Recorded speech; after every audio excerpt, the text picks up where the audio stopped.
why would the Most High God create the earth imperfect or leave it in a destroyed state only to then have to revamp it, reform it, and reorganize it in what we see in the following verses all throughout Genesis chapter 1? It just does not make sense. And so when you understand that the scriptures are actually revealing something to us, something of vast importance, and that it is alluding to in what we see played out and revealed in the first chapter of Genesis, in the first few verses, that the whole idea of the war in heaven, the rebellion of the angels, the battle, the contest between light and darkness, which led to the earth becoming destroyed, all that is revealed in the first 3 verses of Genesis. And so those 3 verses of Genesis chapter 1 are critical to understand, because if you do not and you don't comprehend the fullness of what is being revealed there, you will miss so much of what is then later represented and also covered in detail within the biblical text, and not just the 66 books of the authorized King James version of the Bible, but in the many extra biblical texts which I share as source to verify the premise and that I'll be sharing here, as well as the information that I have released to bring clarity to these particular topics, and how it is that when you understand the Bible in the manner that I speak about in my work, it helps one to understand and also to make sense of how it is that what we see being discussed and talked about on the Ancient Aliens series as the number 1 series, television series in the entire world. It's the most watched program in the world. And because people are not getting answer from the different pastors and preachers and ministers that they go to for interpretation on how to understand their Bible, they are, especially the younger generation, they are looking to shows such as this for better understanding on how to explain the world and how to make sense of what we see and what we are immersed within with regard to the ancient mysteries of creation. And so even the whole, even though all of us know that there's no way that we evolved of monkeys, as is put forth by the whole Darwinian, Copernican, heliocentric model for understanding the world, many are starting to believe that the reason we've not been able to find the missing link connecting man and ape and our ancestors with that of chimpanzees or orangutans or gorillas or whatever, is because the extraterrestrials, the ancient aliens, it was their involvement with humanity that jumped the gun on evolution, and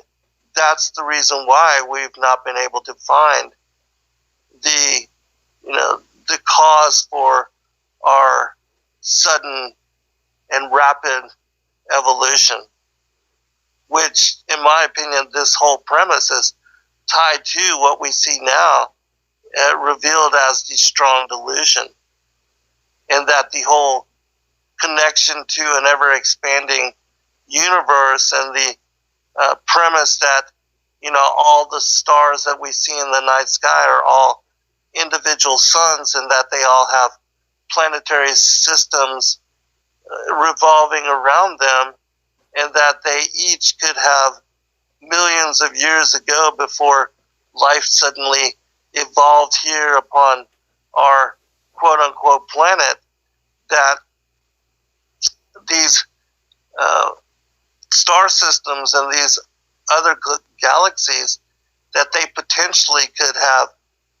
evolved a species which would be far in advance of humanity and the technological prowess that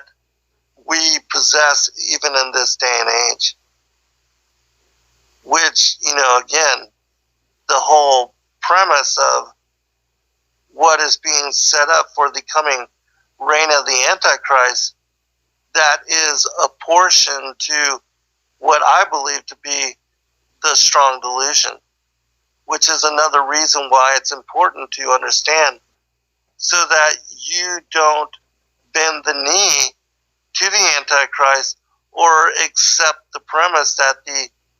ancient aliens are our creators, and that you somehow, being led astray in that manner, deny the authority of the Most High God as revealed within the gospel narrative. And so, again, in having read all of the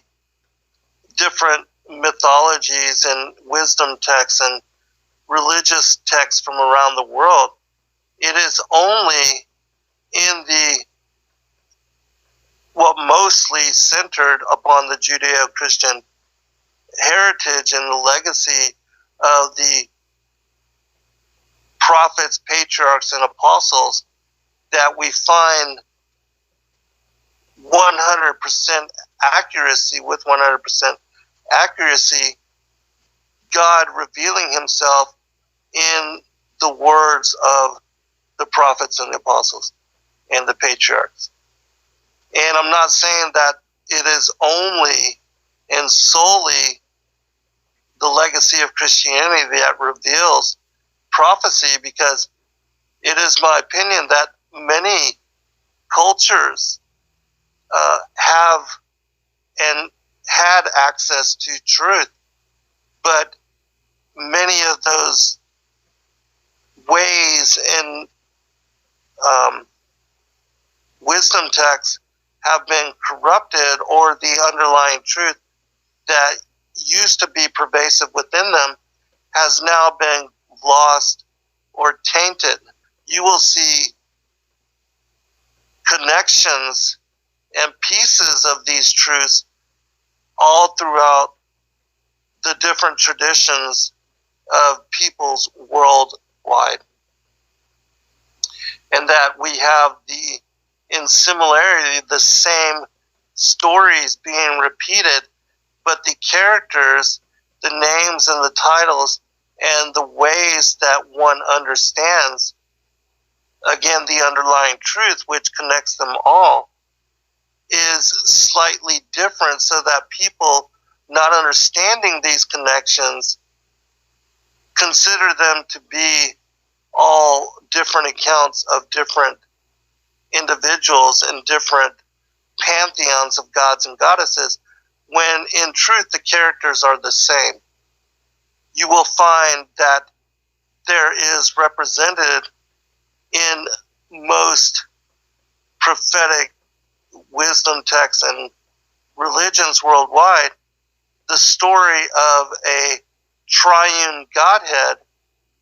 and then the rebellion of an adversary, a high fallen angelic being, Lucifer, Satan the adversary. He's got so many different names for so many different cultures. Iblis, Ahriman, Ozymandias, all these different names Samael, Saklas, Yaldabaoth. I mean, there's all these different names for he who rebelled and is considered now the adversary of man. There were previous earth ages and that there was destruction which led to the titans, the giants, becoming petrified into the landscape of the earth. Genesis 1:1 and Genesis 1:2. In the American Standard Version it says, "In the beginning God created the heavens and the earth was waste and void, and darkness was upon the face of the deep, and the Spirit of God moved upon the face of the waters." From the book of the Secrets of Enoch, it says, "Sit down and write all about the souls of men, those of them which are not born, and the places prepared for them forever. For every soul was created eternally before the foundations of the world." And so, it's here Enoch is speaking about how all of us pre-existed, how our souls were prepared and created by the Most High God before they were ever joined with the flesh, our current embodiment, and taking on incarnation into human flesh. The creation of the world, however, could not take place until God had banished the ruler of the dark. "Retire," God said to him, "for I desire to create the world by means of light." Only after the light had been fashioned, darkness arose, the light ruling in the sky, the darkness on the earth. As I have shared in previous shows, and as I have helped people to understand with regard to Genesis, again, the first few verses of Genesis, that looking at those passages, the first three passages, we see, "In the beginning God created the heaven and the earth, and the earth was without form and void, and darkness was upon the face of the deep." Here's where the earth became destroyed. "The Spirit of God moved upon the face of the waters. And God said, 'Let there be light,' and there was light." This is the revealing of Christ. That when Christ was revealed to the angels, this is the moment when Lucifer became jealous and iniquity was found within him. And he plotted in his mind to overthrow the Christ and to take his throne and his seat, upon the sides of the north above the mount of the congregation, that he wanted to be like the Most High. But as it says in Isaiah 14, he was cast down and he was thrown to the sides of the pit. And so this is again where all of that took place. And you'll notice in verse 4 that it says, "And God saw the light that it was good, and God divided the light from the darkness. And God called the light day, and the darkness he called night." So he does not say of the night or of the darkness that it was good. And the reason being is because it represents the division of the angelic hierarchy into the forces of light and darkness, good and evil. And then that's why we see after the first day and after the war in heaven, that it was on the second day that God said, "Let there be a firmament in the midst of the waters, and let it divide the waters from the waters." So the firmament was put into place to cover over the circle of the earth, to separate the waters from the waters, and also to imprison the fallen angels here on the earth that have been cast down and exiled here. The world age that we live in now, and that the earth that we are living upon now, that it indeed had been destroyed previously in ancient times.